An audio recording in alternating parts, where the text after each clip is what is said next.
Sometimes it's easy to forget what Sometimes it's easy to forget that there is a vast and obscure world still out there waiting to be explored. Perhaps it's because so much of life is now mediated via a smartphone screen no bigger than our palms. Perhaps it's over familiarity. What was wild and remote in the 18th century is now full of tourists or as close as a Google search away. Or maybe it's that we've simply stopped looking.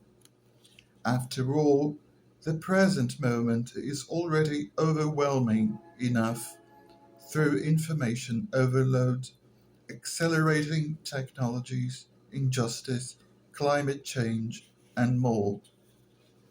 However, there are many benefits to be discovered by connecting with things far bigger than the individual self.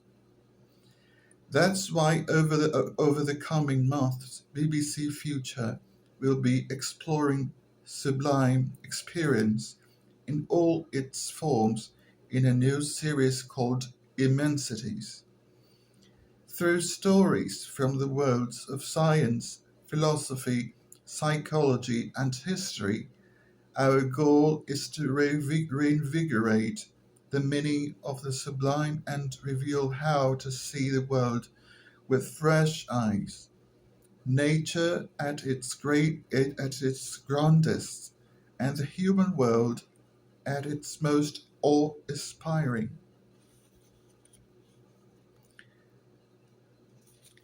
But first, let's start with a straightforward question. How can it be a good thing to feel overwhelmed by something immense?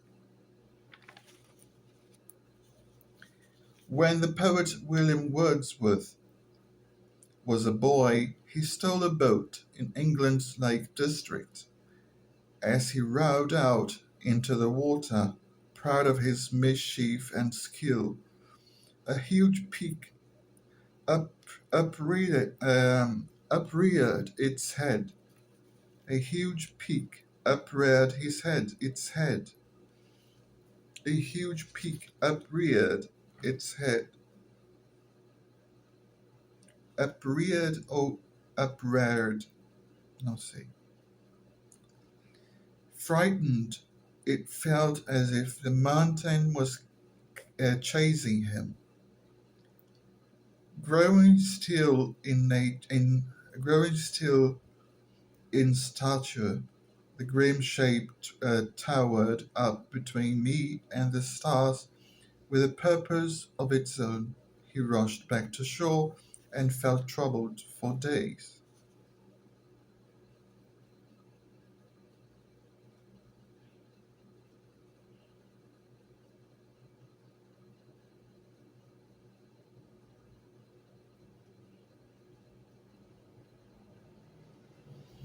A decade or so later, in his early 20s, Wordsworth was overwhelmed in the mountains again, but this time,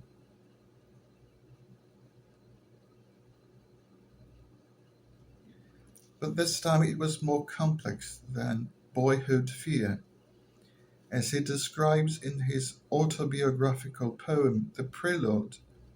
The Prelude.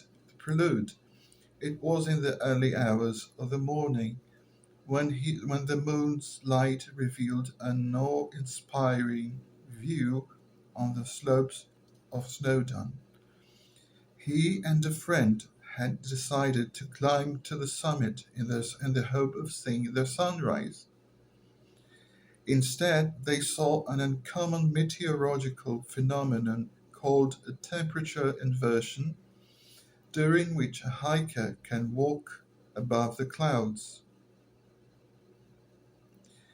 As he'd later recall, at my feet rested a silent sea of hairy mist, 100 hills their dusky backs upheaved, all over this still ocean. The hint of threat and mystery had not fully dissipated, however.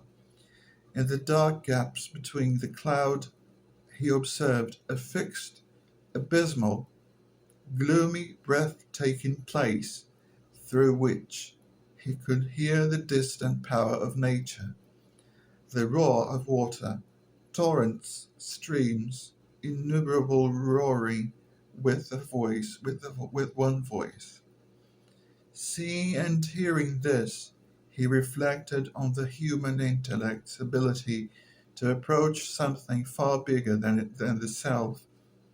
There I beheld the problem of a mind that feeds upon infinity, a mind sustained by recognition of transcendent power.